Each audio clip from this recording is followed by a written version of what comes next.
Samsung's Galaxy Note 8 is from an era where Samsung was still recovering from the Note 7 debacle. The battery is catching fire that potentially could have ended the entire Galaxy Note series, according to some analysts. The recall and the billions of dollars of loss, and moreover, the PR marketing debacle that Samsung suffered because of the Note 7 almost ended the entire Note series.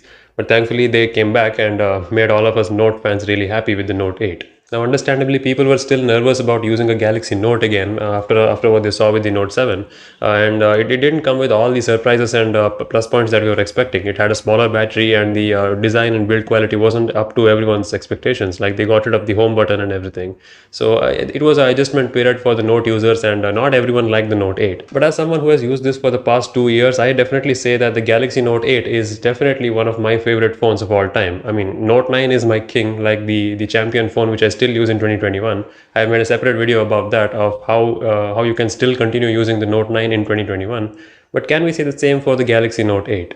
The Note 8 came with a few questionable newer designs, like the moving of the fingerprint sensor to a awkward position on the back, the pressure sensitive home button, and of course an additional key that launches an assistant that no one asked for. But it is still a Galaxy Note device in every sense of the word. It is still a powerful multimedia machine that you can use for all creative purposes. Let's start talking with the display. This 6.3-inch display on the front is 1440p, and it is still 60 Hz, but thanks to the One UI's animation optimization, it feels like it's 90 Hz. Like on this 60 FPS video, you can probably tell that the UI still flies through my finger, despite being an older version of Android and an older version of One UI. So this thing still has not gotten the One UI 2.0 update that my Note 9 is running on. So it is missing some things like the camera improvements and a couple of gesture improvements. But I mean, it's still very much usable. And even though I'm not using this as my primary phone, it doesn't have a SIM card or anything. I just mainly use it as my secondary device now. It is still a very functional device. Even though it has suffered some catastrophic damages because of my own carelessness, I am surprised how well it has held up after like 2.5 years of its launch, or maybe 3 years after its launch. One thing I want to report about the display, which I have mentioned before, is the weird black crush issue. It's not an issue of the display itself. So if I, for example, bring up the keyboard, you can see that the keyboard doesn't have any black crush issue. It's still perfectly black. But if I enable the dark mode, you can see that it's not completely black all the way. I think this has something to do with the One UI, because the One UI on the my Note 9, which is One UI 2.0, it is significantly darker than this thing. It looks almost dark greenish, which at first I thought my display is going bad, but I don't think it's the display's fault actually. And even Amazon Prime for some reason is showing weird artifacts on the video, like the black colors get crushed to a dark green or a gray color. So yeah, the software definitely needs work, and this being an older device is not likely to get faster updates anymore. It's still getting security updates 3 years after its launch, right? This thing came in 2017, and even in 2021, I think 2 weeks ago I updated a software patch for this, so that's great. That's one of the best things about flagships. Like they continue to get updates from the companies for a very long time. But yeah, I'm not expecting any major Android update to this. Like I don't think One UI 2.0 and above, or even Android 10 will come to this phone, unfortunately. But that minor black crush issue aside, this display is still gorgeous. So yeah, I'm just waiting for Samsung to address that whenever they do. Samsung is not great in addressing software related patches, especially for slightly older devices, so I'm not holding my breath and expecting it sooner, but late is still better than never. Now in terms of the general build quality, I have to say the Galaxy Note 8 is the most comfortable Note I have ever held in my hand, including the Note 9.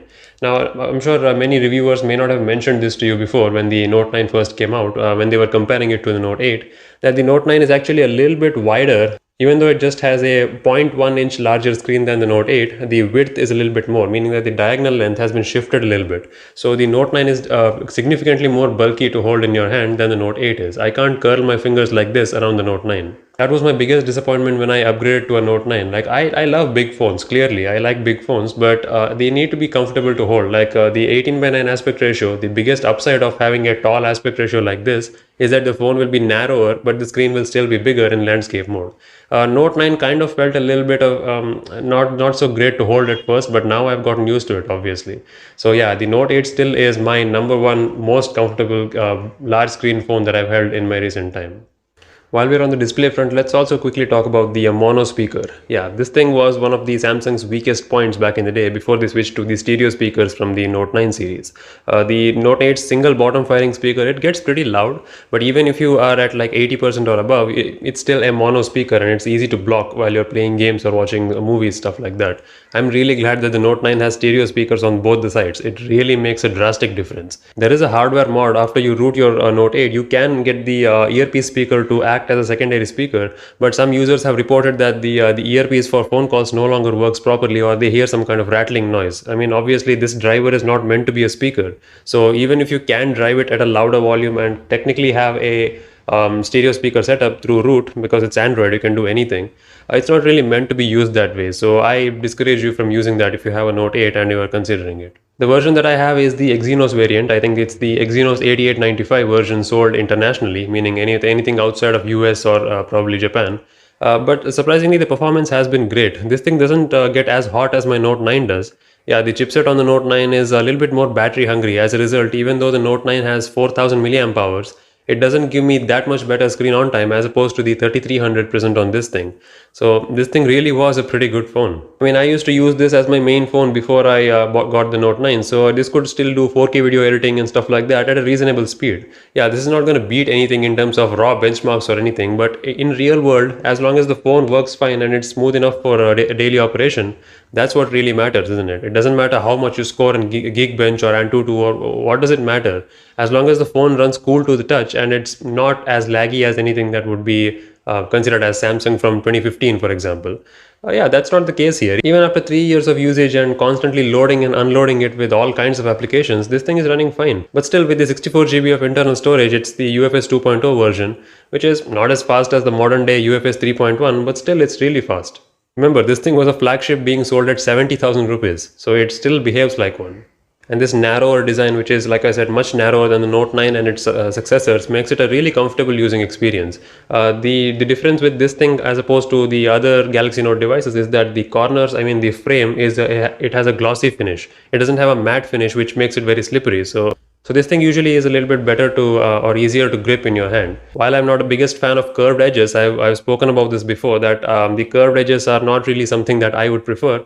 This thing is an ultra premium device any way you look at it. The iris scanner, the headphone jack, the subtle vibrations, this thing really does feel like a complete package. Except, of course, the Note 9 is a little bit better in terms of the camera and the general performance, battery life, that kind of things. And while we're on the topic of usability, I also have to mention that the S Pen on the Note 8, I prefer this over the S Pen of the Note 9. Like, the Note 9 has a weird S Pen design. It's half glossy and half matte, which is strange. Like, the first time when I saw the Note 9's S Pen, legit thought I was given a counterfeit S Pen with my Note 9, but that was the real thing. The S Pen on the Note 8 is a lot more uniform. It's entirely glossy, which some people may not like, but I really prefer that. Naturally, the S Pen on the Note 9 is definitely better. It has twice the number of pressure points, meaning that it can identify 2 times higher number of pressure levels and angles as opposed to this thing, and it has Bluetooth functionality as well. I mean, I love the Note 9. I'm not saying anything against that, but yeah, this thing definitely had character. Let's talk about cameras real quick. For the longest time, the Note 8 was my primary camera. The camera sensors are essentially the same, a 12 megapixel f1.7 main sensor and a 12 megapixel telephoto sensor. The camera quality is really good, but the aperture doesn't go as wide as the Note 9 can. So the f1.7 aperture does feel a little bit dated, and I think the sensor itself is a little bit smaller. I'm not sure, but I think that's what it feels like, because when I capture side-by-side video with this thing and the Note 8, yeah, the Note 8 definitely comes out with a slightly darker, slightly more extra textured video, and that texture is an artifact of over sharpening.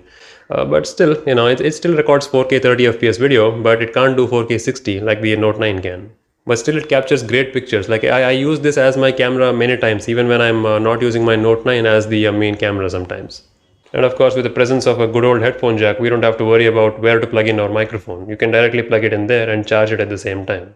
Speaking of charging, yeah, this thing does have a smaller 3300 milliamp hour battery, which only lasts me about 5 hours of moderate usage. Nowadays, I don't use this phone very much, so the standby time is a lot more than the actual usage time. But even when it gets low, it quickly recharges back up to 100% pretty fast. I think it only takes about an hour and a half for this thing to reach 100% on an 18-watt charger. Yeah, Samsung is not super big on extremely fast charging like Oppo or any other companies are, but still I'm pretty satisfied with it. I'm not in an urgency to get my phone charged as fast as I can. I have the time to charge my phone. I'm not living in such a hurried and fast lifestyle, so it's okay for me so far. But honestly, though, even using this thing today, it barely feels like a 3-year-old phone. It does seem like a little bit old, like it has the thick chin and a thick forehead. But I actually prefer that over having a notch because at least the display is uniform. There is no punch hole or no cutout on the screen. That's exactly what I like about my Note 9 as well. So yeah, good display, acceptable battery. I mean, this thing looks like a good package to use in 2021, especially with the lower price tags nowadays. But the only problem is, like I mentioned, limited software support. Like Samsung is clearly moving away from the Note 8 and it's almost closing off in the Note 9 as well. Note 9 is supposed to get Android 11 as well, I think. I'm not sure. But this thing is definitely not getting any more updates. So if you're getting this, you will be stuck with older software. This hardware is actually really great, but without OEM support, you will be limited with what you can do with this thing. And the only solutions that you would be left with is rooting your phone and installing custom ROMs. I have no problem installing custom ROMs. I have been an advocate for customizing your Android phone, and I've been doing that since 2009, basically. But the only problem with rooting a Galaxy Note is that no custom ROM out there has the clear amount of features that the Samsung's built-in OS has.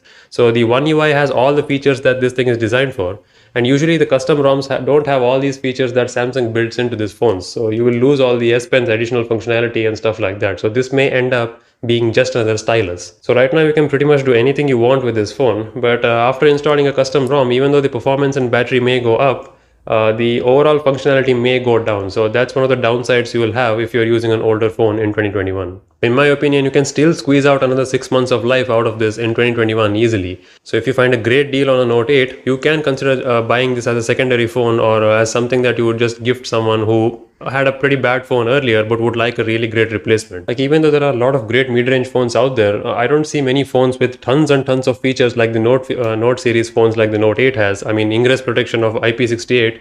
I don't see a single mid-range phone, even with the latest and greatest gaming internals, have any of these features. So if you can pick this up, yeah, you can use it as a phone in 2021. So yeah, if you value features and actual quality over just numbers on a benchmark, then this will still be better than a modern mid-range phone. But I mean, we all have our own opinions, so let me know what yours are in the comments down below. If you'd like to see more videos like this, then consider checking out other videos that I've made and subscribe to the channel, and I'll see you soon. Cheers!